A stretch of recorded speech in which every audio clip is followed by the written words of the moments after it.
Hello, everyone. Welcome to this webinar. I'm glad to see that so many have made it. My name is Jason Zeidema. I'm the Executive Director of NAMMA. NAMMA is the North American Maritime Ministry Association, and our association is dedicated to equipping, connecting, and encouraging ministries that serve seafarers, fishers, and their families. Of that group, one of the least known among our members is fishers and the welfare of fishers. And because there's not an active fishing fleet in every port, their needs are not always known. And for this reason, we're thrilled that this webinar this morning can focus on their needs. Today, we welcome Father Bruno Ciceri, Director of the Apostleship of the Sea Worldwide and Chair of the Board of the International Christian Maritime Association. Father Bruno is, this is wonderful news, co-authors with Alistair Cooper and Hans D. Smith of Fishers and Plunderers, Thieves, Slavery, and Violence at Sea. It's an important book, just is coming out, so if you want a copy, I would suggest very much getting one. Father Bruno has a long personal history of serving fishers around the world in Kaohsiung and Taiwan, and as regional coordinator, he also visited many other seafarers missions and speaks from experience on this issue. Welcome, Father Bruno. Thank you very much, Jason.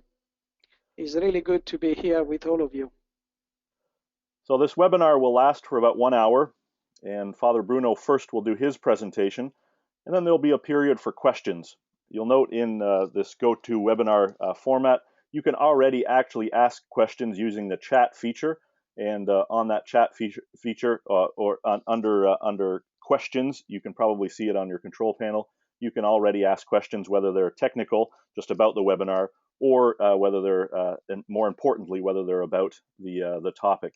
And I'll save some of those questions. So if you already want to ask a question, no problem, just ask it, and I'll save them up and then read it out, including your name, when we get to the question period. Afterwards, this whole the audio and the PowerPoint presentation are being recorded, and afterwards this will be available on our YouTube channel within an hour or two after this the end of the webinar. So, Father Bruno, thank you for being with us, and we'll enjoy listening to your presentation.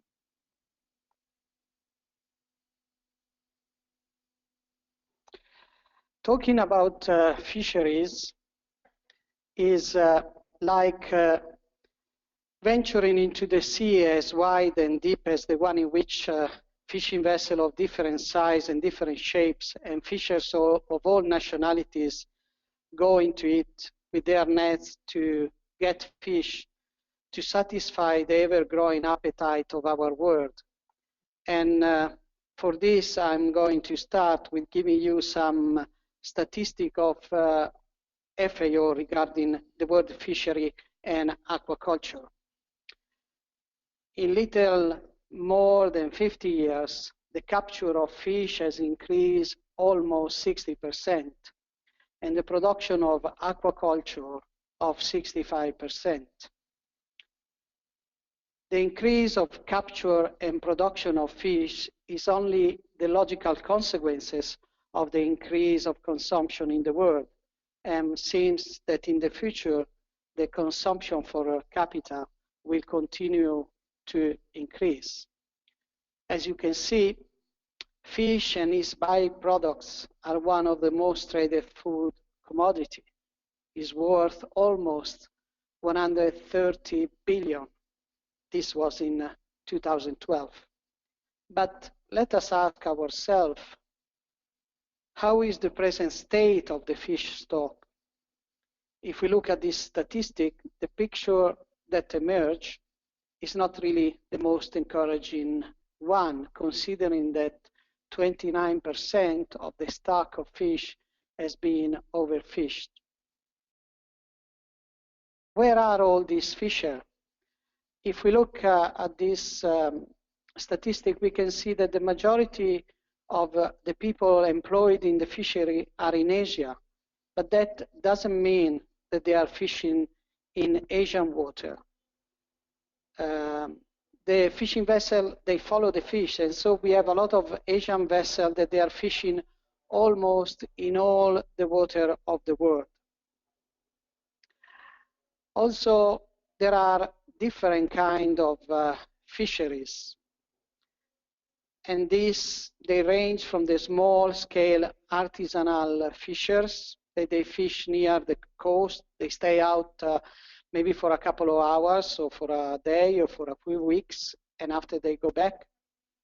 We have more sophisticated fishing vessels that they use sonar and radar to track the school of fish. And in between all of this, there are many other forms and ways of catching fish, including recreational fishing. Now, I would like to mention very briefly some of the issues that they are affecting all these kind of fisheries, but most of all, they are affecting the life of fishers and their family at different levels.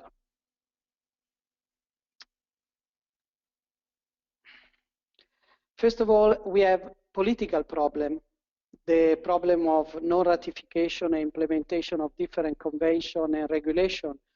And so there is a poor management of the fishery in different countries. We have also the economic exclusive zone.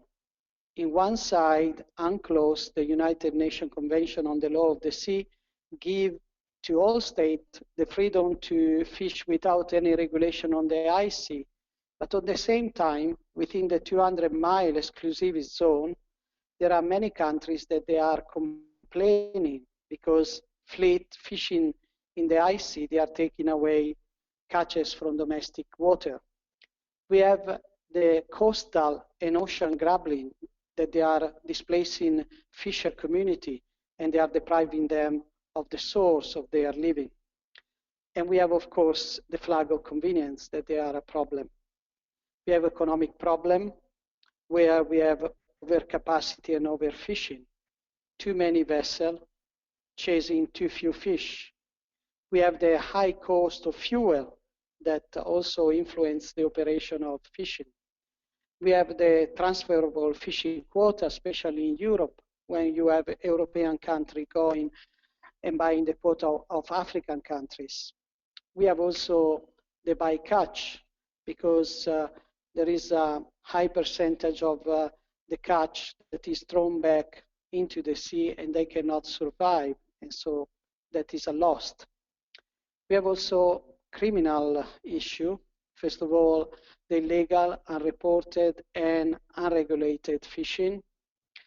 We have also the fact that they use non-selective fishing equipment, and we know that bottom trailing destroy all the seabed.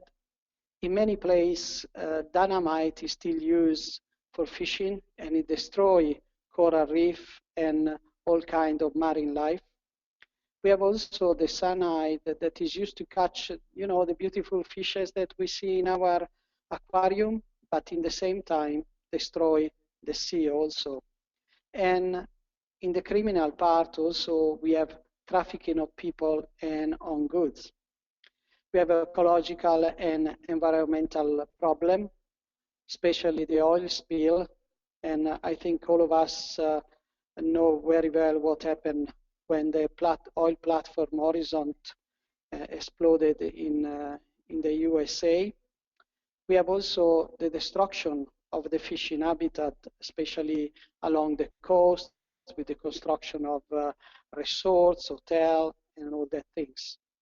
We have also the climate change with global warming and with El Nino, that this phenomenon somehow affect the reproduction and the migration pattern of many species of fishes.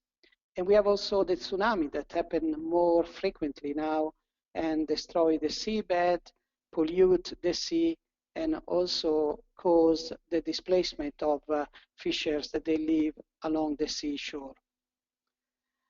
Could we have an identikit of the fisher? How we can define the fisher in a snapshot?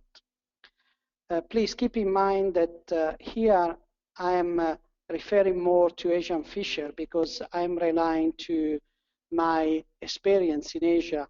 So maybe if you are in other parts, in other nations, you might change a little bit the definition and the identikit of the fishers.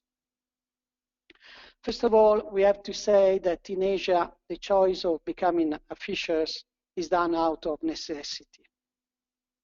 Most of the fishers that I have encountered, they come from poor and undeveloped area of countries. They don't have the possibility to have the education. Many of them are migrants, illegally recruited, or victim of trafficking. And recently the mass media, they have exposed, especially in Thailand, Malaysia, Indonesia, these. Other young people that they just graduated from the nautical school, they would like to go on the merchant navy, but there is no chance because they don't have sea experience. And so first they will try their luck in going on board a fishing vessel. Most of these people do not have any experience on fishing. They do not know the technology that in some of these fishing boats is used. And from a religious point of view, these are very poorly educated. Now, when the fisher leaves the country, in his mind and his heart are full of projects and dreams for a better future for himself and for his family. Just a few days, I don't say weeks or months, just a few days on the job, he realized that all his projects will remain such, and his dreams, they'll eventually become a nightmare for him. First of all, the encounter with the captain. The master on the fishing vessel is the absolute authority, and he has power of life and death over the fishers on his vessel. And there are many stories of fishers that have been killed for one reason or for one other. Also, the fishing vessels are old, rusted. Safety equipment are very minimal. They are old, and sometimes they cannot be used. In the contract, there is written living conditions are expected to be cramped. So the cabin for the crew most often is near the engine room with the noise from the engine, the fumes, because the space has to be given to the catch, to the fish, not for the fishers. We have poor quality and little food. And remember, on the fishing vessel, there is no mess room, there is no eating room. You just grab a bowl, you put some rice, and you just sit anywhere and you just eat your food there. Another big problem, there is not much water, clean water. And so for bathing, for washing your clothes, and even brushing your teeth, you have to use seawater. And the contract usually is 3 years with little pay. And 3 years, that means that sometimes you stay out at sea on the fishing ground for 6, 10, or even 1 year without touching shore. There are a lot of occupational accidents, and when I say occupational accident, that means death. But there are also a lot of permanent injuries. Long working hours, because when you start pulling the nets, you cannot stop, or if there is a school of fish, you cannot say 6 o'clock we rest. You have to work until there are no more fish to be caught. And if you don't work properly, you can be beaten by the master. There are a lot of unpaid salary and illegal deduction. Most often, the contract that is signed in the country of departure is different from the one that they found themselves when they arrive in the fishing vessel. Of course, there is the danger of the sea.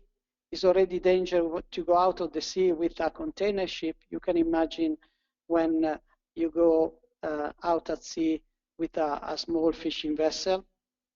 And because of the economic zone and the poaching in other area, often fishing vessels are arrested, and for the fishing vessel owner, there is no interest on the fishery itself, but more on the fishing vessel. So he doesn't care about the crew of the fishing vessel.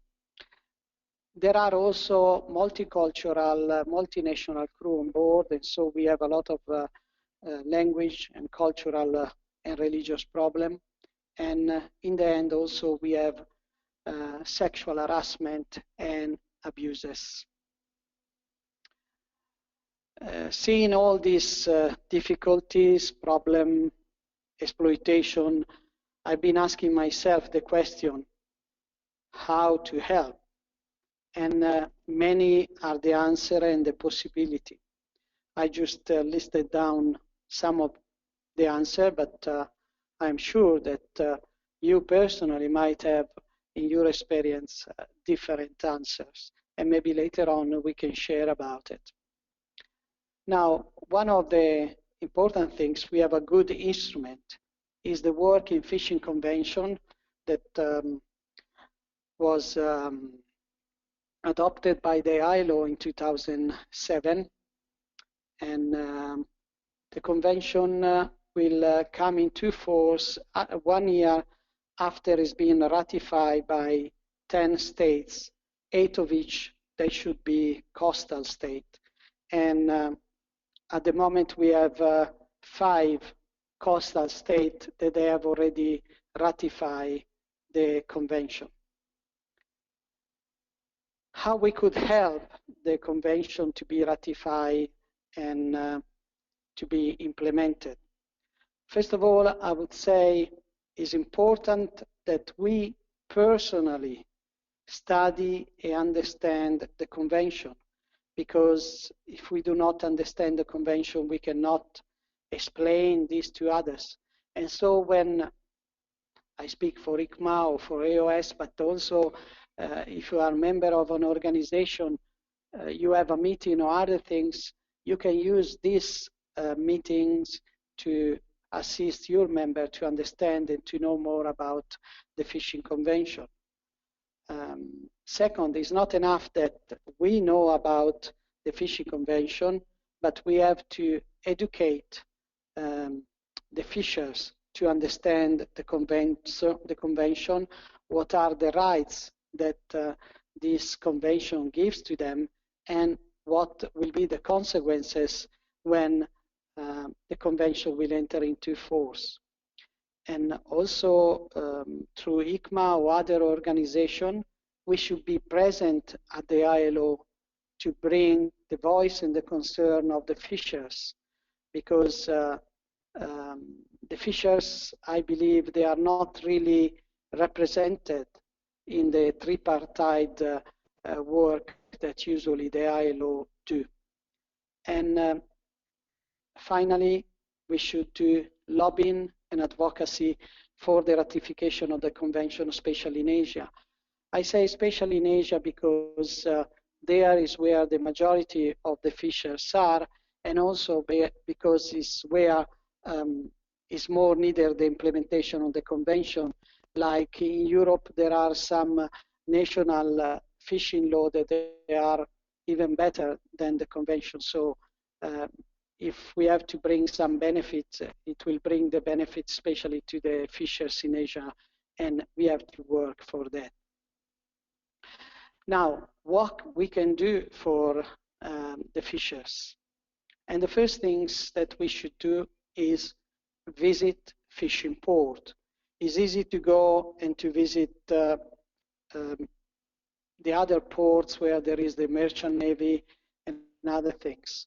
We should try to see where the fishing port is and to make ourselves present there, so that when there will be problems, when there will be difficulties, the fisher, they know whom to call, and we could be present with their family when a tragedy, or there is a tragedy or an accident, and we can provide support and counseling to them, especially because many of them, they don't really know what to do, and they need specific advice. We have to be welcoming with the fishers, and fishers need a special kind of welcoming. Even in our center, they need a specific place. I'm talking again based on my experience. Like we can offer them the beer, but because they don't have much money or anything, so either we have to offer the beer for free, or we cannot ask them to pay too much, like maybe we can ask the seafarers to do it. So we should create special spaces for them. What is important is also the dissemination of information and education. So to prepare multilingual educational materials where their rights are explained, and also where they can go to seek for help and assistance. Another important thing is to apply international pressure by using mass media and awareness campaign on the situation of the seafarers. In recent weeks, there were some mass media that they give news about the situation of exploitation and trafficking of fishers in Southeast Asia, and that has a very strong effect on the government. So we should be really using the mass media to make the people aware of the situation of the fisher. Also, is important legal and social assistance, because often seafarers, they need professional people to claim back their salary or the benefits when there is some occupational accident. So to have local group of professional people, lawyers or even doctors, because sometimes they need medical attention, because they don't have much medical attention when they are out at sea. We need advocacy and lobbying, and this should be a global advocacy and lobbying campaign to support the interest of fisher, and we can do it with other international organizations like ITF, IMO, ILO, FAO. And also we should do networking and cooperation. And what is important, I think, there is a lot of interest in the fisher. Means you have people that they are interested in the fisher, people they are interested in the sea, people they are interested in the fish, people are interested in human trafficking, in these things. And I think if we work together and we cooperate together, even if each group has his own target, has his own interest, in the end, everyone could benefit in improving the situation of the fisher. Another important thing is research and documentation. Data collection on many aspects of the life of the seafarers is limited and non-existent.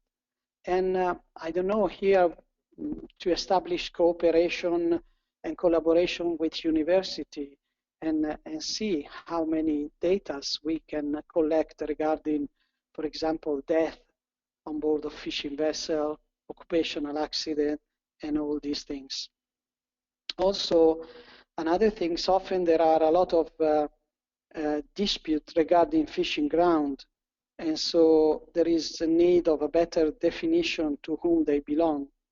And so the enforcement of international law is important, especially when there are also cases of killing, homicide, and all these things, and every country involved, because maybe the master belongs to a country, the one killed to another, the fishing vessel is registered to a third country, and so it has to be clarified who should, which country should punish and put to trial the person who committed the crime.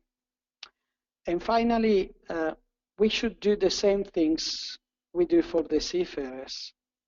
And I think the most important things, we should get them, the fishers, recognized as seafarers. Because the definition of seafarers in the MLC 2006 says, seafarers means any person who is employed or engaged in work in any capacity on board of a ship to which this convention applies. And the definition of fishers in the Fishing Convention says, fisher mean every person employed or engaged in any capacity or carrying out occupation on board any fishing vessel. So there is not much difference on the definition between seafarers and fishers. But in the way that many international organizations, they are treating the seafarers and the fishers is quite different.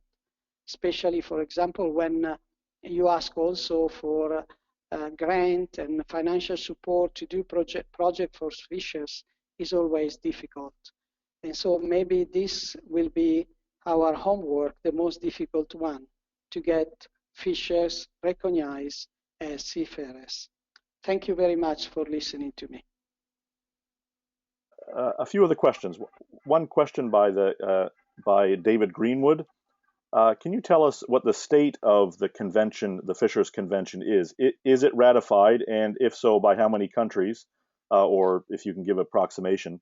And I just mentioned before, it's being ratified by 5 countries at the moment, and it's Bosnia and Herzegovina in 2010, Argentina 2011, Morocco in 2013, South Africa in 2013, and Republic of Congo 2014. So we have 5 countries, and they are all coastal countries. So if we can get other 5 countries, and 3 of them are coastal country, the convention will be ratified, and 1 year after it's been ratified, will enter into force. So in follow-up to that, why haven't more states ratified the convention? What is it about the convention that is, the MLC, for example, for seafarers has been ratified by so many. Why is the Fishers Convention not being ratified so quickly? Because you see, the fishing sector in many countries belongs to different departments. In some you have it in agricultural, some you have it in transportation, like the merchant navy, and so it's very difficult because there are many different departments. You know that a convention will be ratified by a country when all the different points of the convention, they are inserted into the national law. And because there are different departments of the government that they have to deal with it is very difficult to have the government to get together their different departments and to put what the Convention on Fishing require in their national laws. Actually, I think some of the European countries, they could really easily ratify because their own fishing law is much better. I think if we think some Nordic country, their fishing law is much better than the convention, or at least their national law has already received all the points of the convention. In one of your slides, Father Bruno, you said that the captain has absolute authority, and you talked about a few of the other things of life at sea. Can you tell us a little bit? Sorry, I didn't hear you well. Could you please repeat the question? Yeah, in one of your slides, can you hear me now? Mm-hmm. Yeah, in one of your slides, you talked about that the captain has ultimate authority over the fishers. Can you tell us in a little bit more detail? Can you tell us in a little bit more detail what a contract looks like? What are these seafarers signing, and how does that look? The seafarers, the fisher, they just sign a piece of paper that is quite difficult to say that is a contract. They just stated very few things. For example, you say you cannot disembark in any port except in Singapore. If you want to disembark in any other port, you have to pay, for example, $2,000 fine, and it will be deducted from your salary. Consider that some of them, they get $150 a month. $50 is the pay on board, or $20, and $100 is given to the agent. And the fisher will get this $100 at the end of the 3 years contract. So if he decides to leave earlier, he will lose the money that is being accumulated with the agent. When the fishing vessel leaves the port, there is no one can check on what the master does on board of the fishing vessel. You are out at sea. And as I was mentioning before, now the fishing vessels, they stay out on the fishing ground for even 6, 10 months or 1 year. In Kaohsiung, I had an experience where some Filipinos, they were out at sea for 18 months without touching shore. So there is the ref ship that goes, bring supply, get the catch, change the officer, but the fishers, they remain always there. And if the master gets drunk, if the master is upset because you don't do what he's asking to do, he can easily beat you. And if there is a dispute, he can easily push you overboard, and that's it. Can you say a little bit more about in some of these contracts? Why are these fishers willing, so to speak? Is it purely because of money, because there's no other options that they're willing to do such a thing? Yes, basically is poverty, and at least my experience talking with some of them, I would ask them, why you do this, and they say, oh, Father, just to die of starvation in my village, in my barrio, I try my luck and I just go out. Also because you see the people that they go to the village and they recruit them, of course they present a very nice picture. They say, oh, you know, you will be on board of a beautiful fishing vessel, you will make a lot of money and all these things. So people, they just believe and they just go for this. There isn't, because nobody's there warning them of all the danger of this recruitment. The other point, at least in Asia, is that many of these fishers are illegally recruited. For example, Filipinos, they could travel to Singapore without any visa. And so they travel to Singapore without any visa, and after they board the vessel in Singapore. Indonesian, they were going to Davao in the south of the Philippines, and they were boarding the fishing vessel there.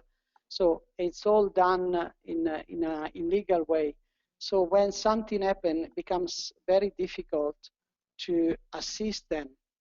And the other interesting things regarding the salary, the point is not the fishing company that has the contract with the fishers, but is the agent. The fishing company has a contract with the agent and says, I need 10 fishers on my fishing boat. The fishing agent, the agent will do the contract with 10 fishers and he put them on board. So even when you go to the fishing vessel owner and say you have to pay the salary for this fisher, the fishing vessel owner says, no, because I don't have a contract with them. I have the contract with the agent. So I pay the agent. The fishers, they have to go to the agent and ask money from the agent. One of the last slides, you talked about how we can better help fishers, and you mentioned partnerships with other organizations who are doing work. I'm just wondering, why are the organizations that make up ICMA, whether they're in NAMMA in North America or elsewhere in the world, why are these organizations on the ground so important? One could ask, if someone didn't necessarily know all that much about fishers' welfare, they could say, well, why don't other people do it? Why aren't why aren't the other groups doing things? Why do they need us to do it? And so, if I was asking that question from the point of view of not knowing anything, how would you respond? Are other groups doing it, or do we really need to step up and start doing more?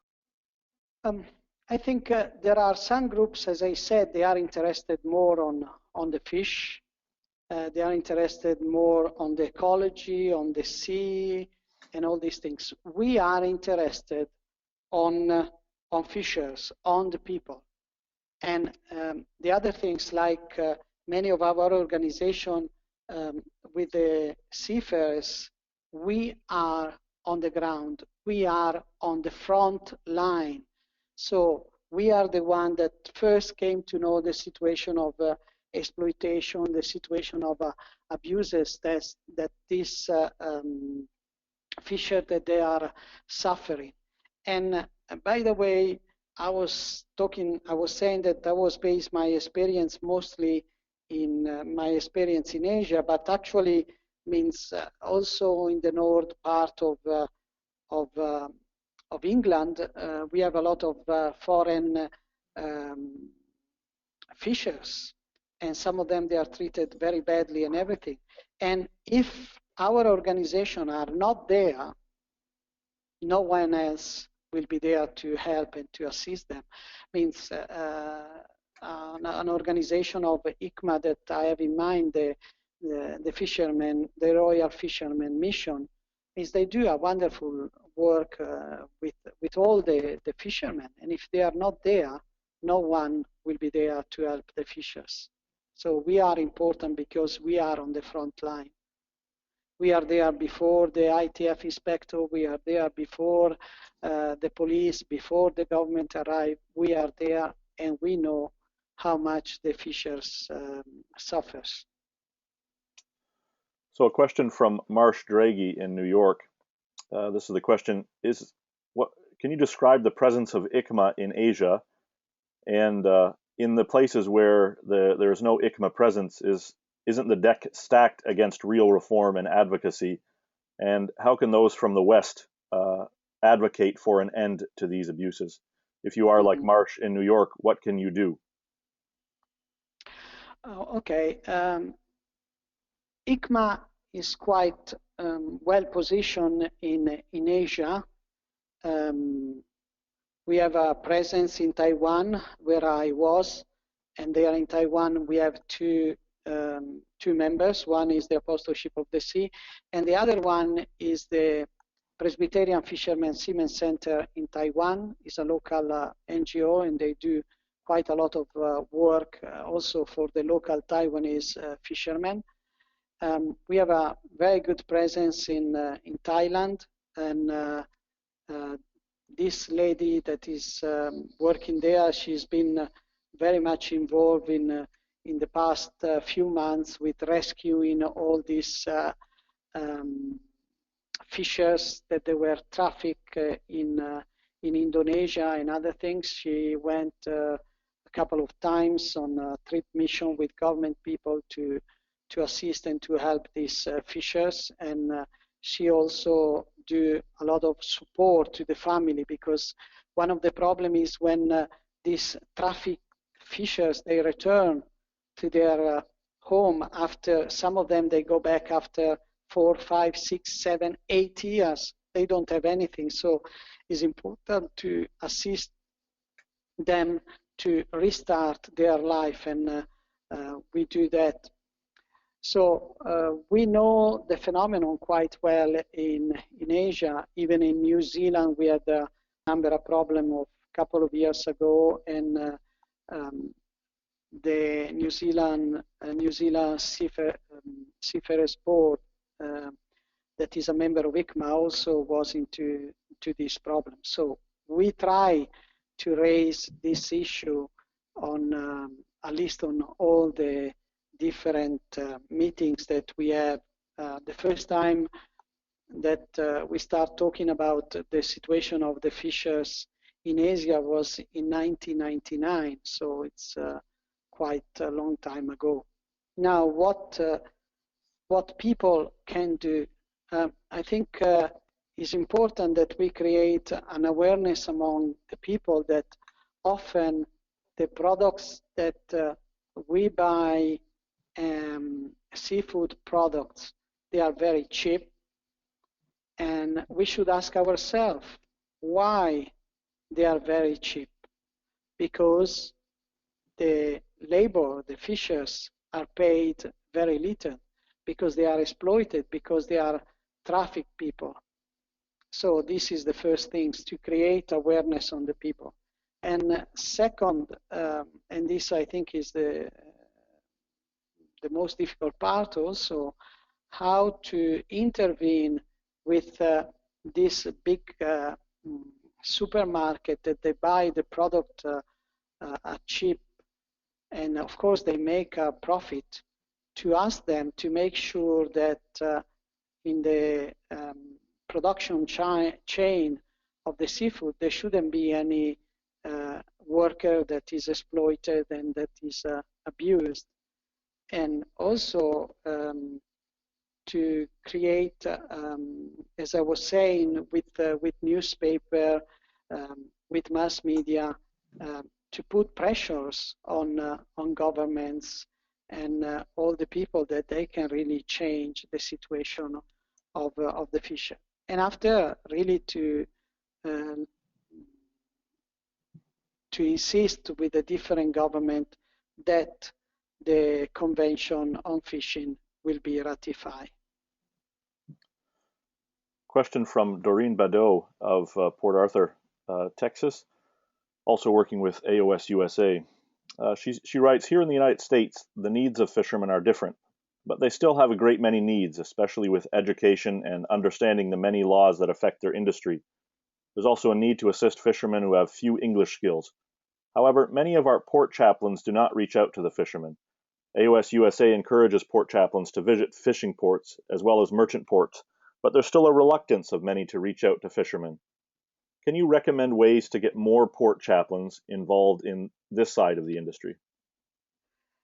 I think is really to go into a fishing port is quite difficult, because fishing port is all a different atmosphere, and also to enter into the community, because I don't know much about USA, but I think in many they are mostly fishing villages.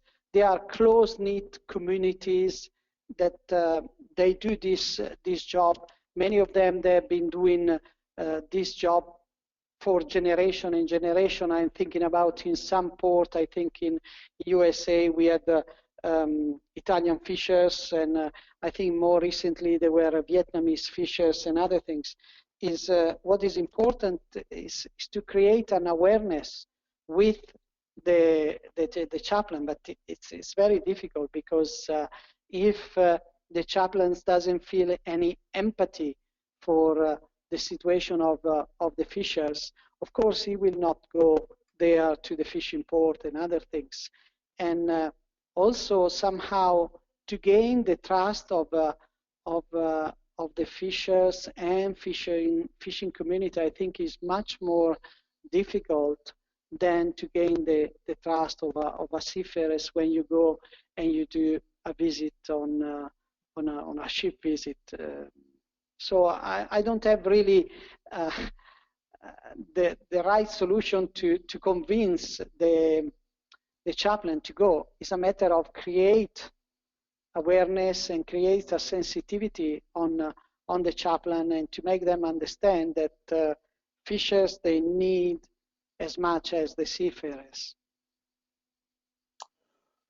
Another question, this from Henry Holcomb. Are the groups that you mentioned who are concerned about fish and ecology really aware of the awful situation of the fishermen themselves?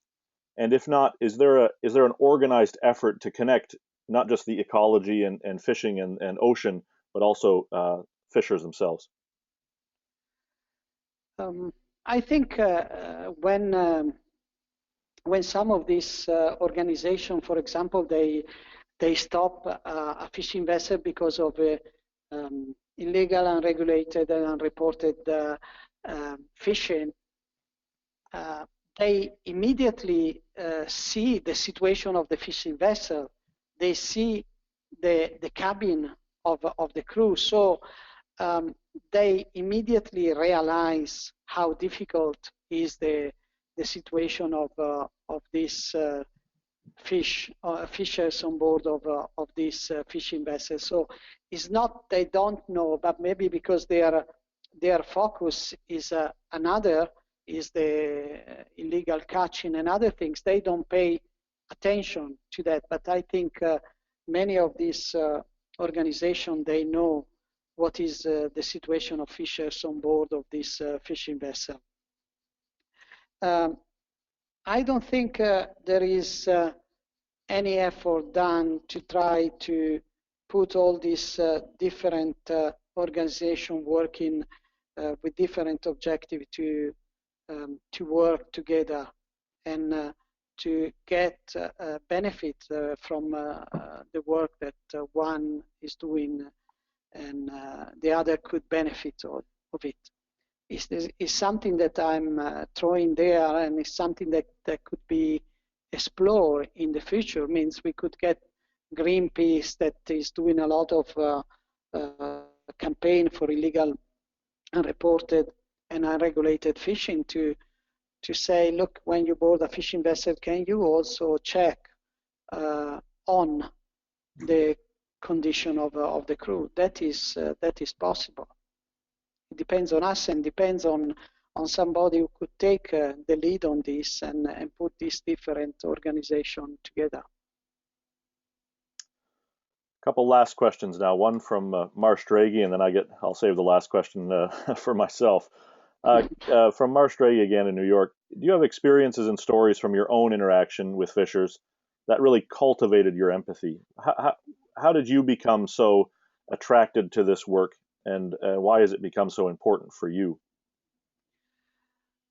Because their stories are all so tragic, so dramatic, and you see these fishers that they work for hours. Means sometimes there are different system of working. Some they do 4 hours work, 2 hours rest, 4 hour works, 2 hour rest. Some they work 16, 18 hours straight. They will have 8 or 6 hours rest, and they will start. And when I started in Kaohsiung, going to visit them on the fishing port, and they had to live on the fishing vessel. Even when they were in port, they were living on the fishing vessel, and I start listening to their story, to their difficulties, and to see really the sacrifices that they were doing. Means I couldn't just turn around and go away from them, and so I got deeply involved in these things. And I think even as ICMA, we have not done, as ICMA, as AOS, we have not done enough to bring out into the open the situation of the fishers and the dramatic situation in which they are living. But all of us, and I'm the first one to say it, we enjoy the fruit of their labor and their sacrifices, because all of us enjoy a good seafood meal. And personally, knowing their story, sometimes I feel a little bit guilty when I eat a good seafood meal, because I know how much pain and suffering there is behind that seafood meal that I'm having. But the reality is that we should do much more. Last question, Father Bruno. Can you tell us a little bit about the book that that is coming out in the next few days, and can you tell us how we might get a copy? Yes, but the book it will be quite a big one. It's almost 300 pages, and I'm the co-author with Alistair Cooper, and it touches all the different aspects, some of the the things that I've mentioned to you and everything. It will touch the issue of the fish, of the stock of the fish and everything. It will touch the issue of the political issue. All the different issues that I have mentioned is there. It's also means if somebody will get this book, might not be really interested to read it all. It might be interested to read part of it and other things. So it's a very comprehensive book on the situation of the fisheries in the world, touching all the different aspects. And I will invite everybody to read it or to read the part that you are interested. And if you can provide Jason with your mailing address, I will be happy to send you a free copy of the book, because luckily there were a number of organizations that after they have seen the book, they were very much interested, and they were also sponsoring, and so we will be able to provide for free a copy of the book. So other ways, if you want, it will be available also in Kindle, in Amazon, and the printing press in the UK is Pluto Press, and they will also put it on sale, and I think there will be also sale in the United States. On behalf of everybody listening, and those also listening via the link that will be up soon on YouTube, where you can watch parts of this again, I thank you very much, Father Bruno. Thank you for everyone for being attentive today and asking questions. And please be in touch with us if you'd like to ask more questions. Thank you so much, Bruno. Have a wonderful day. Okay, thank you. Bye-bye.